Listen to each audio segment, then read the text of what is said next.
Reading out of the book of Exodus, chapter 15 and 1 from the top, and it says, Then sang Moses and the children of Israel this song unto the Lord, and spake, saying, I will sing unto the Lord, for he had triumphed gloriously. The horse and his rider had he thrown into the sea. Verse 2, The Lord is my strength and song, and he is become my salvation. He is my God, and I will prepare him an habitation, my Father God, and I will exalt him. Verse 3, The Lord is a man of war. The Lord is his name. Verse 4, Pharaoh's chariots and his host had he cast into the sea. His chosen captains also are drowned in the Red Sea. First, I want to give all praise, honor, glory to Yahweh, Bashem, Yahushai, Bashem, Bakakodash. Double honors to the mighty men, the elders, and the apostles in the Israelite community, waking up the lost sheep, the house of Israel in these last days. Peace and blessings to everyone doing this truth and humbleness and sincerity. Again, I'm going to say shalom. This is your brother Yawasop coming at you with a video. First, for YouTube, I want to declare a copyright. I'm going to post 4 videos, okay, going into the severity of this war, okay. A couple of experts, you'll see in the post, it's going to go into the severity of where this war is at, okay. Put up the copyright disclaimer first. Fair use disclaimer. Under Section 107 of the Copyright Act 1976, allowance is made for fair use for purpose such as criticism, comment, news reporting, teaching, scholarships, and research. Fair use is a use permitted by a copyright statute that might otherwise be infringing. The copyright laws of the United States recognize a fair use of copyrighted content. Section 107 of the United States Copyright Act states, notwithstanding provisions of sections 106 and 106A, the fair use of the copyrighted work includes such use by reproduction of copies, phono records, or by any other means specified by that section for a purpose such as criticism, comments, news reporting, teachings, scholarship, research, is not an infringement of copyright. Copyright disclaimer, fair use. Give me a minute.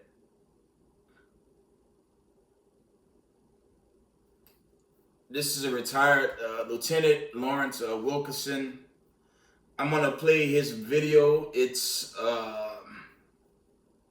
about 4 minutes. We're gonna let him give the details on how bad it is. So we're gonna play this clip. It's bad. It really is bad.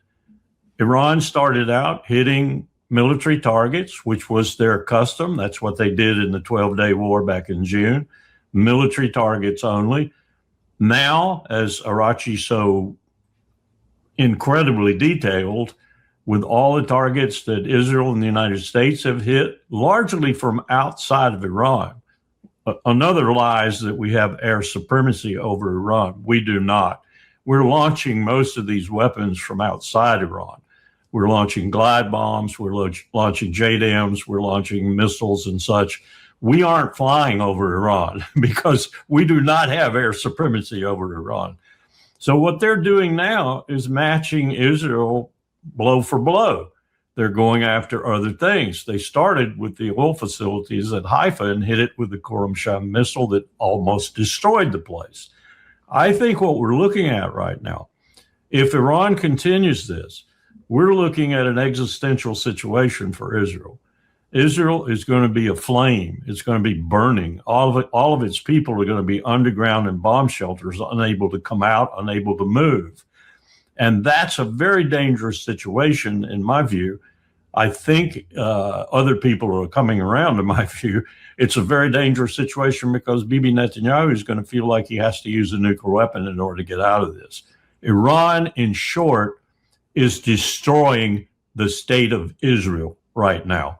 Methodically, blow by blow, missile by missile, Israel has run out of, or almost run out of, the key missiles to shoot back. They're trying to husband what they have because they don't know what's coming, and I can tell them what's coming. There are still probably 10,000 missiles yet to be fired, maybe more than that. So Israel is being methodically destroyed, and we're standing by and watching it, and so is Netanyahu. I don't think he's too happy about it, and one wonders what he does think about it, because it is becoming more and more apparent, even to his own people.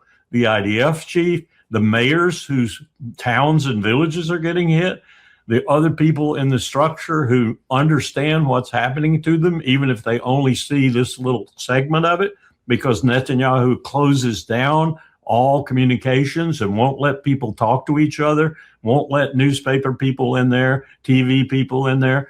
You can't get into Israel to examine exactly what's happening, but it is so widespread now and so prolific that it's impossible to hide. Let me get your take on the Houthis, because they sounded an alarm a couple of days ago that if the U.S. were to send in troops to try to take Karg Island, or basically to try to put these boots on the ground, that they would get involved in this war. Then they struck late Friday evening, early Saturday morning. They did strike, and they are now officially a part of this war. I think that's going to be a huge issue, because, as you remember, Pete Hegseth boasting notwithstanding, they drove us out of the Red Sea before. And if you want to look at a global problem, a true global problem, I mean, it's not like the Strait of Hormuz isn't a problem. 3,300 ships stuck off the Strait of Hormuz, 30,000 mariners without enough water to drink, I mean, this is a colossal global problem right now. Okay.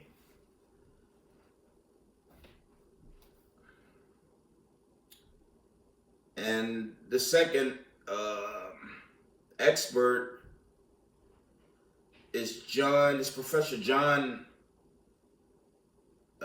Mersheimer, if I'm saying it right. He's going to give the details on where it's at and where it's headed. Okay, we're gonna play that clip. Lindsey Graham. Very important to emphasize that Lindsey Graham is now saying it's time for a negotiated settlement. And I think what's happening here is that behind closed doors, the Trump administration, the Netanyahu administration, and their acolytes, people like Lindsey Graham, have come to understand that this war has to be shut down, and we have to begin to prepare for that. And what we have to do is we have to have a story of victory. Okay. So the argument that Netanyahu will be positioned to make is that Iran was an existential threat on February 27th. Today, when the war ends, it is no longer an existential threat. Mission accomplished. That's sort of one big dimension to this. The second dimension to this is, I think Israel is in real trouble. As I said to you before, the reports out of Israel are that 80% of the missiles are getting through, the Iranian missiles. And there's no evidence that the Iranians are running out of missiles. And this is beginning to look a lot like the June war of last year. Remember, the Israelis ran out of missiles then, or were running out of missiles. They didn't completely run out. And you're in a similar situation now. So unsurprisingly, the Israelis look like they're willing to go along, at least as best we can tell from the outside. But here's the question, Danny.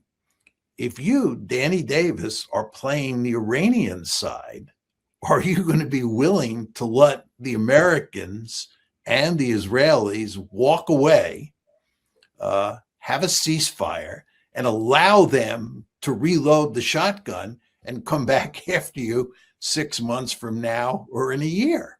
Well, that's exactly what I was about to ask, because, I mean, let's just forget about 6 months to a year. How about 6 hours later? Whatever President Trump ends up saying tonight, I mean, we still have this to negotiate with. They're already making plans to formalize control of the Strait of Hormuz. So, I mean, this is not like the Red Sea situation with the Houthis last year, where President Trump got tired and said, well, all right, this isn't going to work out. Let's just declare victory, and that they begged us for a ceasefire and we'll walk away. We won't shoot them. They won't shoot us. And that worked pretty much. This one isn't like that because of all the things that have happened here and the fact that they have control of the strait. And as you say, that they're one major flex or leverage over us. Why would they ever give that back? So paint some scenario to me what Netanyahu and Trump could do collaborating tonight, whatever they may say, that's going to make it to where leaving Iran in control of the strait can somehow be twisted into a victory. Okay.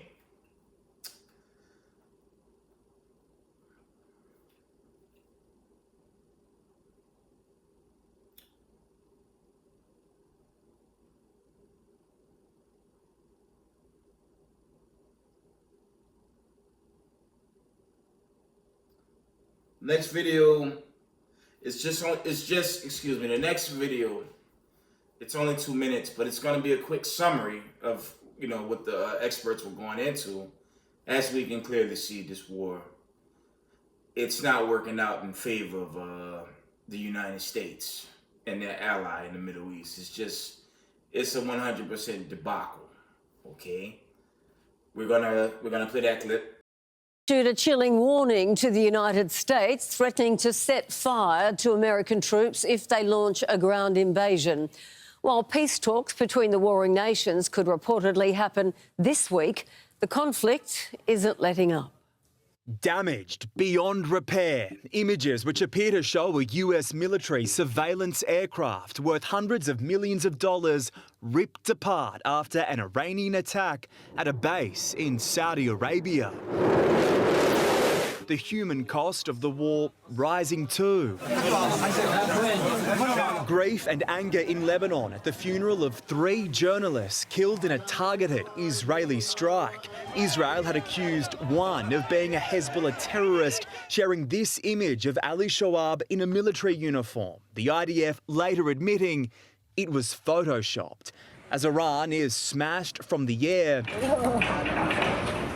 the regime is warning the United States against launching a ground invasion. The country's parliamentary speaker declaring Iranian forces are waiting for American troops, threatening to set them on fire. American soldiers will become good prey for the sharks of the Persian Gulf, this military spokesman says. More mixed messages as Donald Trump claims the regime will loosen its chokehold on the Strait of Hormuz within hours. They gave us, I think out of a sign of respect, 20 boats of oil, big boats of oil. While de-escalation, let alone a ceasefire, seems out of reach, diplomatic efforts are persisting. Foreign ministers from Pakistan, Saudi Arabia, Turkey and Egypt meeting in a bid to contain the conflict. Pakistan will be honored to host and facilitate meaningful talks between the two sides in coming days. We negotiate with them and then we always have to blow them up. The US president now says he's confident there's been regime change in Iran. What hasn't changed is their ability to inflict damage.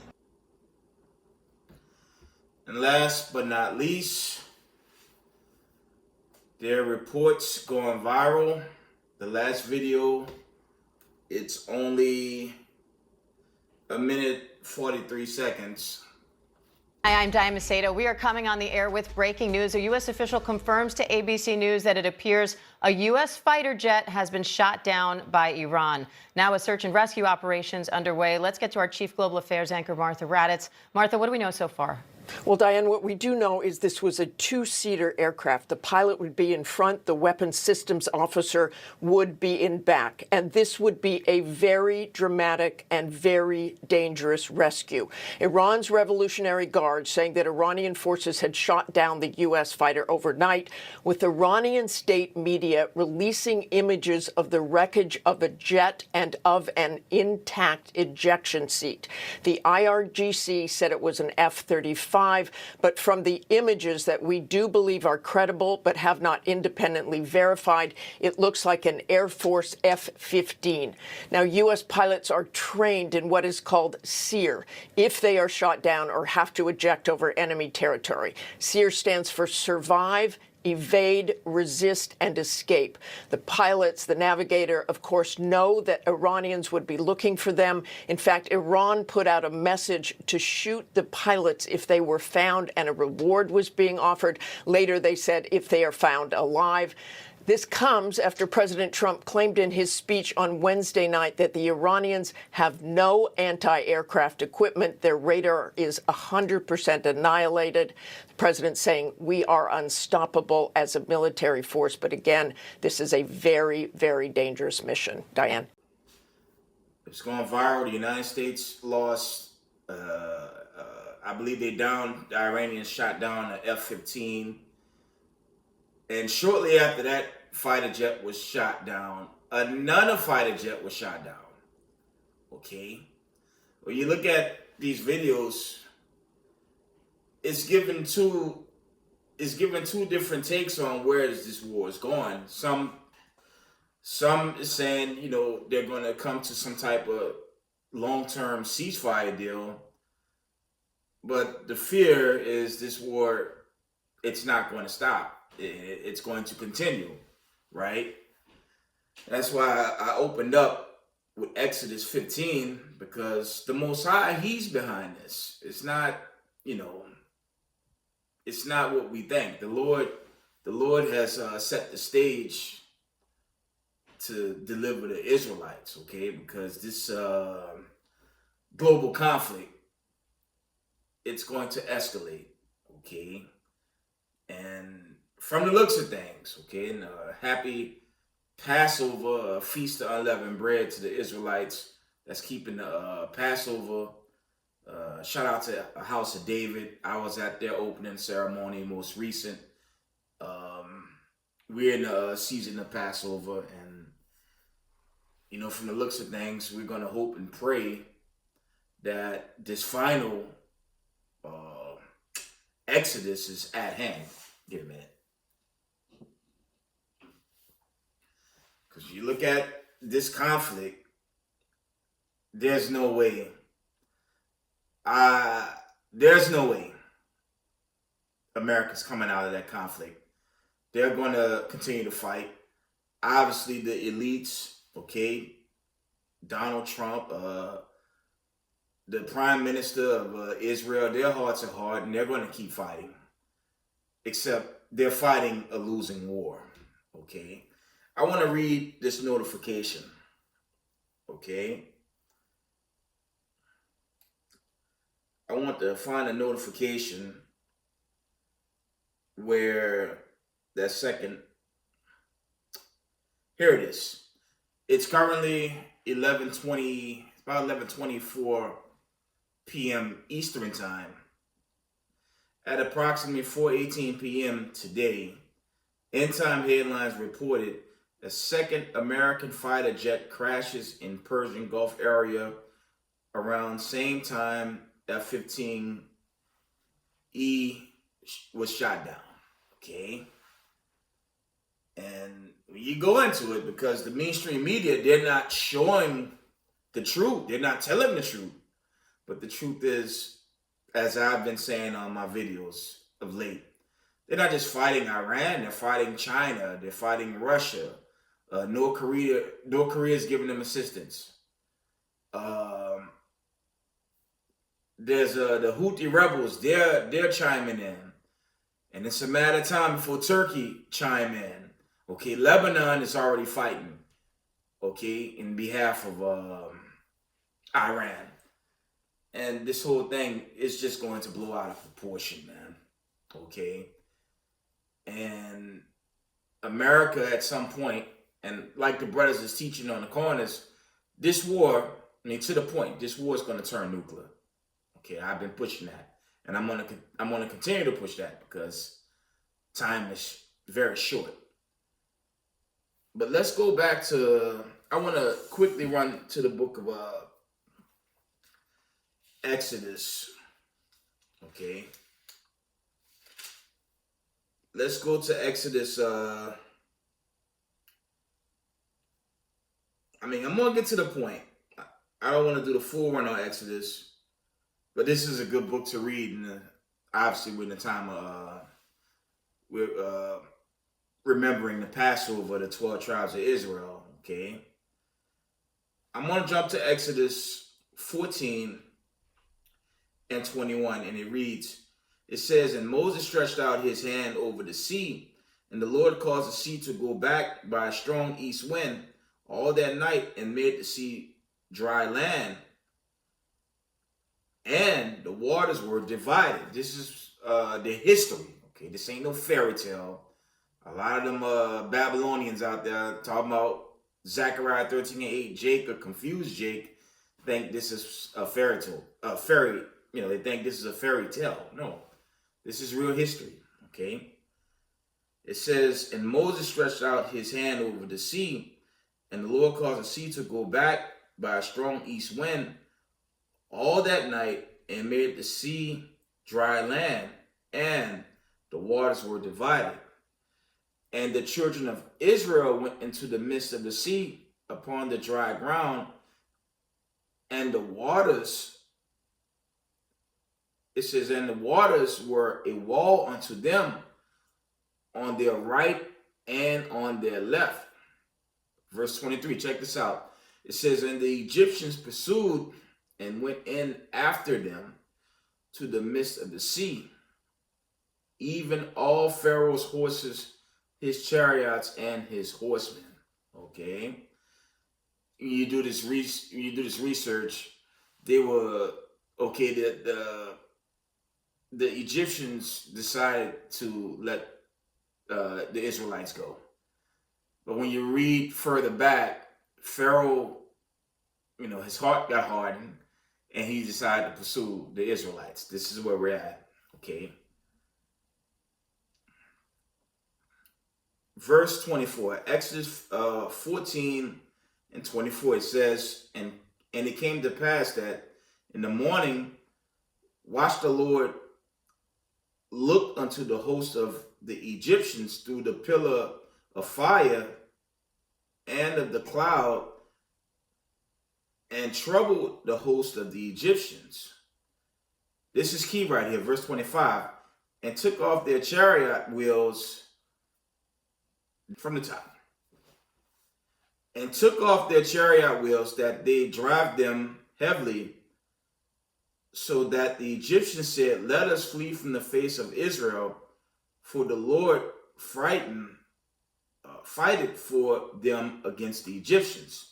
Verse 26, and the Lord said unto Moses, "Stretch out thy hand over the sea, that the waters may come again upon the Egyptians, upon their chariots, and upon their horsemen." That's going into when the waters came down. Okay. The Lord destroyed the Egyptians, and they destroyed Pharaoh. Okay, let's read on. Verse 26. No, verse 27, Shalakia. It says, and Moses stretched forth his hands over the sea, and the sea returned to his strength when the morning appeared, and the Egyptians fled against it, and the Lord overthrew the Egyptians in the midst of the sea. Okay. The Egyptians died, okay, pursuing the Israelites. When you read the 15th chapter, it gives more detail. I mean, my point is this. Obviously, the true children of Israel isn't in that land right now. Okay? The gig is up. The world know who started this war. And the judgment is turned on the nations now. Okay, and the true Israelites in the midst of this final exodus out this fire, which is nuclear fire that's coming to the United States. That's when the Israelites going to be delivered. Okay.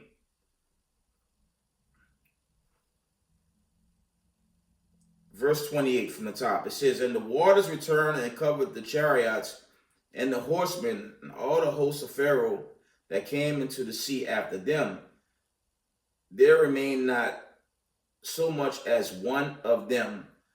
But the children of Israel walked upon dry land in the midst of the sea, and the waters were a wall unto them on their right hand and on their left. Thus said the Lord, save Israel that day out of the hand of the Egyptians.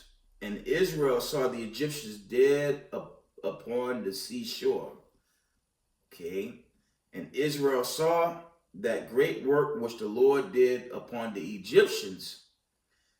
And the people feared the Lord and believed the Lord and his servant Moses. Okay.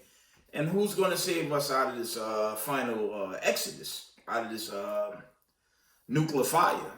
Okay. The God Abraham, Isaac, and Jacob. Okay. Let's get the Apocrypha. Okay. Try to make this short. 2nd Ezra, the 15th chapter.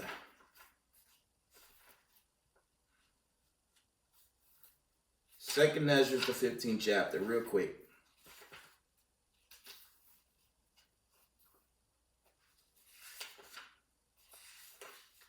Second Ezra 15 and verse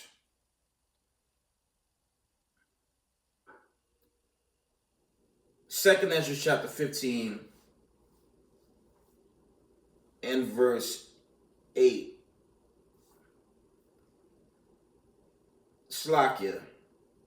2nd Ezra 15 and verse 9, it says, and therefore said the Lord, I will surely avenge them and receive unto me all the innocent blood from among them. Verse 10, behold, my people is led as a flock to the slaughter. I would not suffer them now to dwell in the land of Egypt. This is future prophecy right here. This is no longer talking about ancient Egypt, because I just read some history on ancient Egypt. This is talking about the Israelites scattered to the four corners of the earth. America, Latin America, okay, Europe, all the places where humanity is. The Israelites will dwell in the midst of the people. Okay, now we're at a spot right now in history where this war is causing so much famine and chaos. This is going to escalate into a global conflict, which it's already that. It's just going to get worse. And I believe, I'm speaking as a man, the nations is already setting the stage to turn on America. America have little to no allies. The entire world is upset with the United States for starting this war and bringing about a great famine. But, okay, the powers that be and, the leaders of this country and in the Middle East, their hearts are hardened to, do, what they feel is their will, but truthfully it's the Lord's will to save the children of Israel out of captivity. Because we know the people set up post World War II, they were set up and, okay, there was no Isaiah 2 and 4, there was no Micah 4 and 3, there was no peace on this earth. It just turned into, a monopoly and a forever war government, which we're currently in. But now that the world the world can clearly see who's causing these issues, and they're going to turn on America, as is written in Revelation 17. Because remember, Donald Trump, your current president, he basically put sanctions on everybody. And now he's pleading for help, but nobody wants to help him because he created enemies. Okay? But the Lord's going to do something and very soon to make this war that much worse. Because the rumors had it, especially when you go back to the videos, he was trying to he had some type of speech, and he was going to, I guess, explain how they will pull out. But now with 2 fighter jets down, I believe there are rumors out there. I didn't really get a chance to look at the latest videos that, you know, some of the pilots were made captives, and one reporter said they may kill them, and now some reports is they're gonna use the hostages for negotiations, and we'll see. But nevertheless, this war has turned into a catastrophic nightmare for the United States of America, and something's going to cause it to get worse. Okay, because it's this famine, the fall of this kingdom. It's never going back. Okay, it's never ever going back. And you know, we should be grateful. We should be thanking the Most High every day that our redemption is nigh at hand. Okay. Reading on 2nd Ezra chapter 15 and verse, I'm going to read verse 10. It says, "Behold, my people is led as a flock to the slaughter. I will not suffer them now to dwell in the land of Egypt, but I will bring them with a mighty hand and a stretched out arm, and smite Egypt with plagues as before, and will destroy all the land thereof." Okay, this happened to the Egyptians during Exodus, roughly 4,000 years ago. And you got to consider, before I wind this down, America's weakened, the global economy is in depression, and America is very close to a new depression as well. All prices are surging. Gas prices are extremely high now. Grocery prices are up again. So the whole world's feeling it. Okay, and this is the Most High of Abraham, Isaac, and Jacob setting the stage to deliver the elect children of Israel. Okay, let's see if there's any more. 2nd Ezra chapter 15 and verse 12 says, "Egypt shall mourn, and the foundation of it shall be smitten with the plague and punishment that the Most High shall bring upon it. Okay, they that till the ground shall mourn, for thou seed shall fall through the blasting and half, and with a fearful constellation." And we're seeing that with this war. Okay, we're seeing that with this famine. The same power that saved the children of Israel 4,000 years ago, he's coming for the elect, and that stage is being set right now. Okay, let me see if there's anything else before I end this video.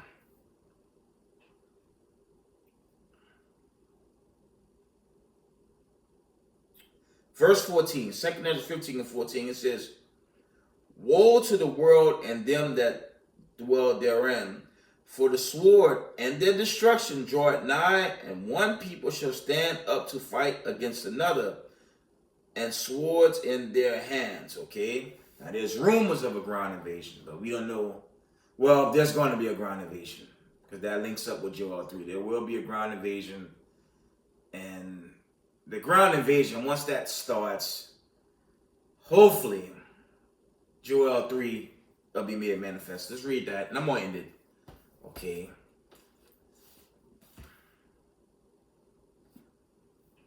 And I'm going to plead, with the 12 tribes to continue to chiefly repent and keep the commandments, but stay up. Stay up on this global news, because it's only heating up.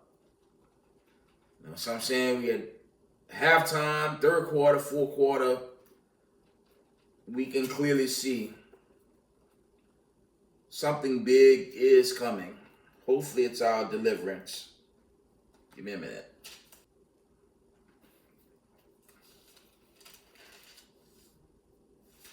Let's read Joel 2. And I want Joel chapter 2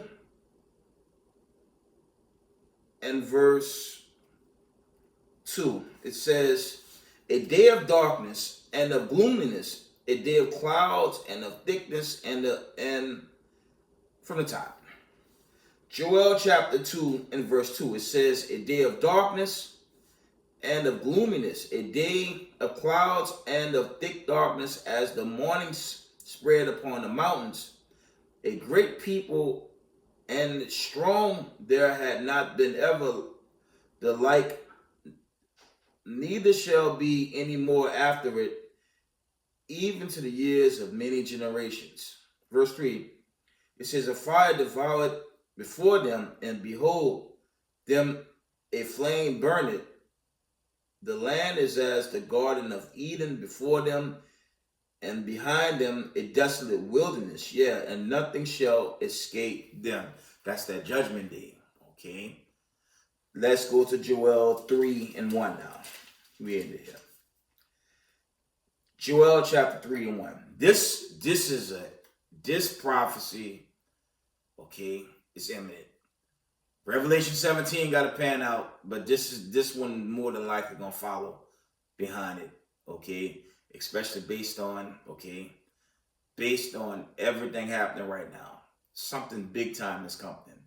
And the 12 tribes of the children of Israel, the elect and the remnant body, elect, we're praying we're on our way out, but we have to see what happens while, these prophecies just continue on, while things just keep heating up. Right? Joel chapter 3 and 1. It says, for behold, in those days, in that time, when I shall bring again the captivity of Judah and Jerusalem. Again, when it says captivity, it says when it says bring again the captivity, that means deliverance. That's what this is going into, okay? From the top, it says, for behold, in those days, in that time, when I shall bring again the captivity of Judah and Jerusalem, I will also gather all nations and will bring them down into the valley of Jehoshaphat, and will plead with them there for my people and for my heritage Israel, whom they have scattered among the nations and parted my land. Again, the children of Israel were scattered among the Gentile nations. When you read Deuteronomy, the entire count, chiefly 28 and 68, okay? Zechariah 1, I believe 21, the Israelites were dispersed among the Gentile nations as a punishment. Okay, John 7, you got to read the whole St. John 7 account, roughly 30 on down, dispersed among the Gentiles, okay? The Israelites were punished and scattered among the Gentiles, but in the latter days, Hamashiach Yahushua is coming to save the elect Hebrew Israelites.